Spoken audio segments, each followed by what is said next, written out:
এই তরুণ প্রজন্মের কাছে হাদি ভাইকে অপশনাল সাবজেক্ট হিসেবে আসলে এক্সপোজ করতে চেষ্টা করতেছে, কিন্তু উনি হাদি ভাই আমাদের মেজর সাবজেক্ট হিসেবে আমাদের কাছে স্থান পাইছে এবং আমরা এই মেজর সাবজেক্ট হিসেবে হাদি ভাইকে আমাদের পরবর্তী যে জেনারেশন আলফা জেনের কাছে আমরা পৌঁছাই দিব ইনশাআল্লাহ।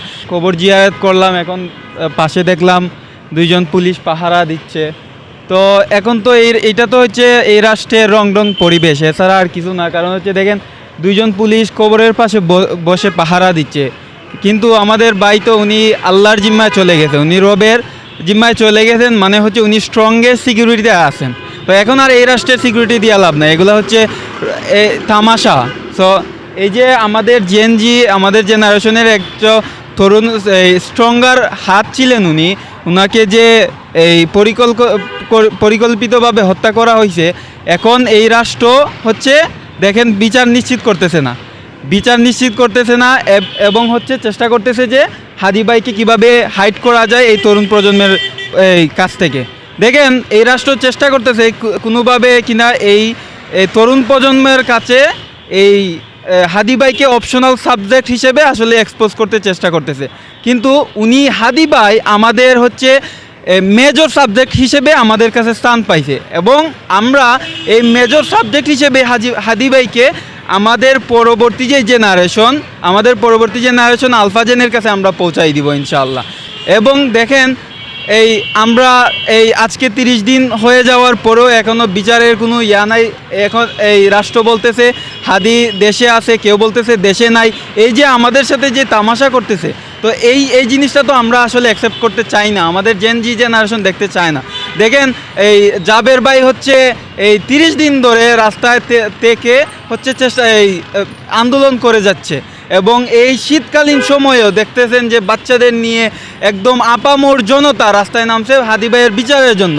তাও এই ইন্টারিম চেষ্টা করতেছে না বিচার করার জন্যে। কার বাধায় কারা আসলে ইন্টারিমকে বাধা দিচ্ছে, এটা হচ্ছে ইন্টারিমকে এক্সপোজ করতে হবে। আদারওয়াইজ হচ্ছে আমাদের যে জেনজি, আমরা জুলাই যে রেভলিউশনটা করছি ওইটা আবারও আসবে এবং আমরা আবারও কামব্যাক করবো, আমরা হচ্ছে বিচার নিশ্চিত করবো ইনশাল্লাহ। দেখেন 30 দিন পার হয়ে যাওয়ার পরেও বিচার নিশ্চিত হয় নাই।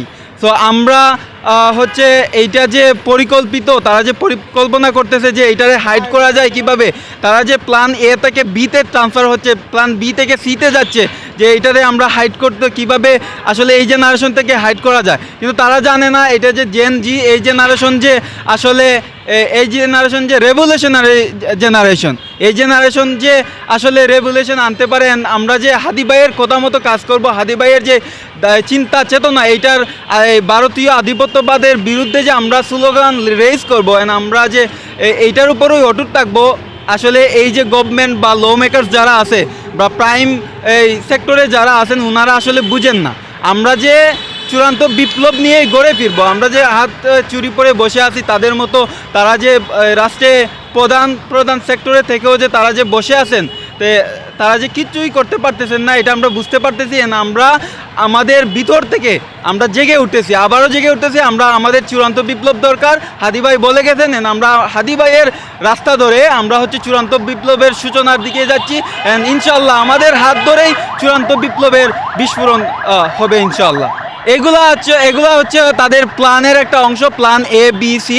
এইভাবে হচ্ছে তারা মুভ করতেছে। যখন দেখতেছে যে এই আমাদের জেনারেশনকে বা এই দেশের মানুষকে সন্তুষ্ট করা যাচ্ছে না, তখন তারা হচ্ছে নতুন এই হচ্ছে প্ল্যান তারা ক্রিয়েট করার চেষ্টা করতেছে। সো এগুলো আসলে এগুলো দিয়ে সন্তুষ্ট করা যাবে না। আমরা চাই যে প্রকৃত খুনি যারা এইটার সাথে যে রাঘব বোয়াল্লার জড়িত আছেন, তাদেরকে যাতে শাস্তির আওতায় আনা হয় এবং কারা জড়িত এটা যাতে জনসম্মুখে যাতে এক্সপোজ করা হয়। কিন্তু তারা করতেছেন না, সে বলতেছেন, হ্যান করতেছেন। এগুলা জাস্ট শো অফ করা হচ্ছে। আমরা ইন্টারিমের কাছ থেকে, অ্যাটলিস্ট ইন্টারিমের কাছ থেকে এটা আশা করি না, কারণ ইন্টারিম গভর্নমেন্ট হচ্ছে জুলাইয়ের উপর ভিত্তি করে হচ্ছে দাঁড়িয়ে আছে। সো জুলাই হওয়ার কারণে এই ইন্টারিম। সো ইন্টারিমের উচিত ছিল এই জুলাইয়ের যে অগ্রনায়ক আমাদের হাদি ভাই, উনার হত্যাকাণ্ডের এই বিচার কিভাবে, কারা কিভাবে জড়িত, এটাকে টোটালি এক্সপোজ করা এখন আমরা যারা জেনজি আছে আমরা এগুলো বুঝতে পারতেছি হচ্ছে আমরা ইনশাল্লাহ ভবিষ্যতে আমাদের যে জেনজি এরা তো রাষ্ট্র ক্ষমতায় যাবে, ল মেকিং করবে, এই রাষ্ট্রের প্রত্যেকটা সেক্টরে আমাদের জেনজিরা থাকবে। তখন হলেও এই জেনারেশনে আমরা আমাদের কাছে ভিডিও ফুটেজ আছে, বিভিন্ন ডকুমেন্টারি সব কিছুই আমাদের কাছে আছে। আমরা যখন রাষ্ট্র ক্ষমতায় যাব ইনশাল্লাহ আমরা বিচার নিশ্চিত করব। যদি এই ইন্টারিম বা পরবর্তী নির্বাচিত সরকার যদি এই হাদি ভাইয়ের হত্যার সুবিচার না করে, যদি নাটকীয় কোনো বিচার তারা সংগঠিত করে, আমরা যেটা অ্যাকসেপ্ট করব না, ওই আমাদের যে এক্সপেকটেশন যে বিচার আমরা চাই ওইটা যদি না হয়, তাইলে আমাদের যে জেনারেশন রাষ্ট্র ক্ষমতায় আসবে ওই জেনারেশন আসলে আমরা ইনশাল্লাহ বিচার নিশ্চিত করব।